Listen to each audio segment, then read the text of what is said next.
aqui de novo. E aí, o tema de hoje é vergonha não pagar conta, isso mesmo. Será que você, na sua vida, já sentiu vergonha em algum momento?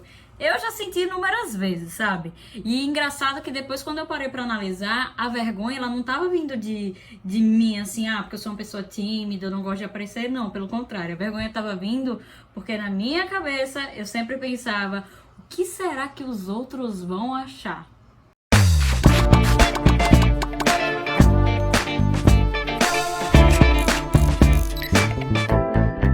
Você já se identificou com isso? Pois é uma bosta pensar assim. É um fator limitante que deixa você totalmente travado para tudo que você tem que construir, para tudo que você tem que fazer. E esse é um fato interessante porque a gente fica com medo, né? A gente fica com medo do que é que o outro vai achar. Claro, se você é uma pessoa tímida de natureza, tudo bem, né? Mas às vezes a pessoa não é tímida, ela tem até uma boa desenvoltura, ela consegue dialogar, ela consegue conversar, mas ela gosta até de se mostrar, mas ela tem medo e tem vergonha do que é que os outros vão achar. Já se identificou, né? Então, eu vim falar um pouquinho sobre isso porque eu adoro esse termo que eu acho que deveria ser um mantra. Vergonha não paga conta. Olha que coisa bonita, né? Porque eu desde novinha, eu comecei a colocar na minha cabeça que se eu não fosse atrás das minhas coisas, as minhas coisas nunca, tudo que eu desejei na minha vida nunca viria. Então até foi engraçado que uma vez um amigo meu, ele falou assim: "Ah, seu sonho é esse? Você tá achando que fulaninho vai bater na sua porta e vai falar assim: opa, tá aqui o trabalho dos seus sonhos?" Não vai não ainda. Não vai não, você tem que correr atrás e batalhar.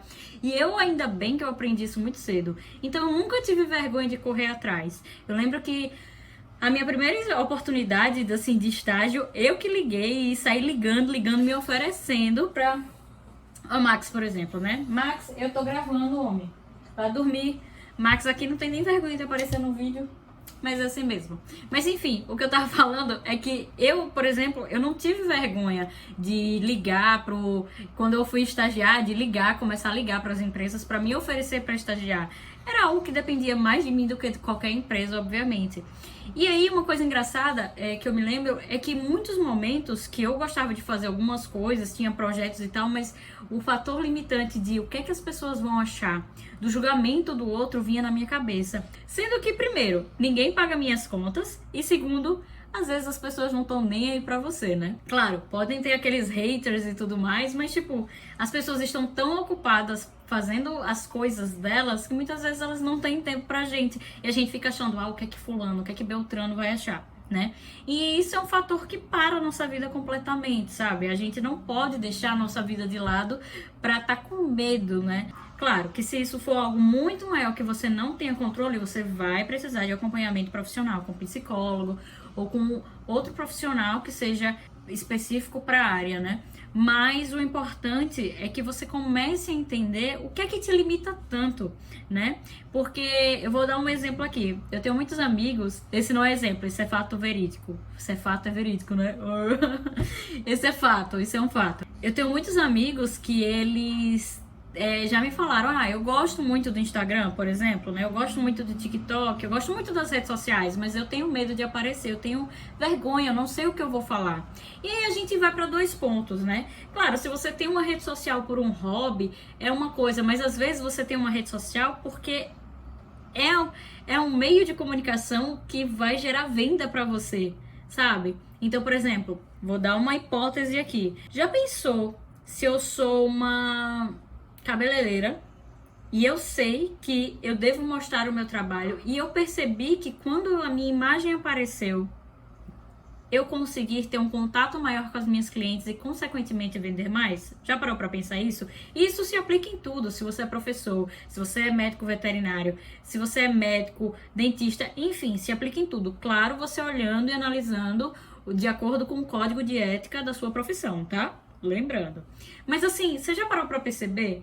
Então, isso facilita. Só que a gente tem muita mania, né? Eu vejo muita gente falando, eu tenho uma vergonha, eu tô acima do peso, eu não tô com cabelo bonito, eu não tô com unha feita, a sobrancelha não tá legal. Eu fico me perguntando, mas gente, realmente você precisa de dinheiro? Porque às vezes parece que não, sabe? E às vezes, e assim, boa parte das pessoas que eu conheço, elas precisam mostrar o trabalho delas nas redes sociais, porque elas precisam vender mais. Claro, isso para uma pessoa que precisa se mostrar para o mundo porque ela necessita vender mais. Em todo começo é assim. Se você já é uma empresa que está consolidada, talvez não. Mas eu acho muito interessante a Luiza, da Magazine Luiza. Ela sempre, quando ela pode, ela aparece. Ela é uma grande referência. Mas é isso, né? Você não ter vergonha das coisas, né? E algumas dicas que eu posso te dar, eu vou dar 2 dicas aqui.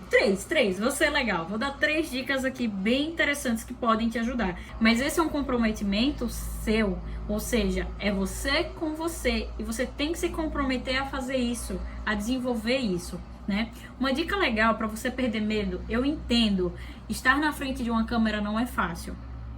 Principalmente quando tem pessoas ao redor. Quando a gente consegue ficar sozinho, a gente fica mais confortável, mas mesmo assim é difícil, porque a gente tá em frente a uma câmera. Mas o importante é que você, dica 1, tente isso que eu vou dizer agora. A primeira dica é o seguinte: tenta não ficar no modo selfie, porque às vezes o modo selfie pode te atrapalhar, porque você vai ficar analisando demais os seus gestos, a sua fala. Então isso pode fazer com que você dê um passo para trás. Vira o celular e pega a câmera de trás, tá? Essa é uma dica. Segunda dica: tenta gravar todos os dias, mesmo que você não publique nada, mas tenta gravar todos os dias. Deixa lá no rolo da sua câmera e aí você vai vendo a sua evolução. Então amanhã com certeza você vai estar melhor que hoje. Na próxima semana você vai estar com mais desenvoltura para falar em relação a hoje. E aí você dá um prazo para você, né? Tipo, em 2 semanas eu vou fazer esse teste, em 30 dias eu vou fazer esse teste. E tentar, de fato, tente e execute, que é o principal. E a terceira dica que eu tenho é de você publicar, ou seja, gravei, publiquei, tchau. Nem vou olhar mais meu Instagram, depois eu vejo a repercussão que isso deu. E aí, com certeza, depois você me conta o quanto foi positivo a sua aparição, tá? Então, é isso, gente. São essas dicas de hoje, até porque eu espero que você entenda que vergonha não paga a conta e que sim, se você tem algo importante que você precisa vender, que você precisa falar também. Porque muitas vezes a gente precisa falar coisas que talvez pra gente não é algo tão relevante, mas pode ter certeza que vai ajudar o próximo. E a rede social tá aí para conectar pessoas e para poder ajudar quem precisa também. Então, gente, essa é a dica de hoje. Se você gostou, deixa seu comentário aqui embaixo, me segue nas redes sociais e vergonha não paga conta.